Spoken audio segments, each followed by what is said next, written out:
تو جو ہاشمی کو پہچانواوے وہ اسم الہاشمی ہے،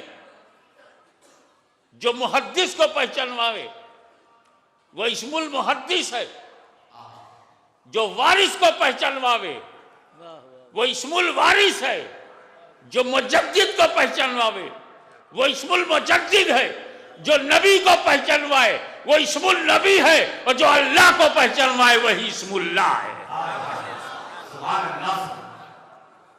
وقت نہیں ہے کہ بسم اللہ میں ہم اسم اللہ کو تلاش کریں، مگر اتنا طے ہے کہ اللہ اللہ ہے، اسم اللہ غیر اللہ ہے۔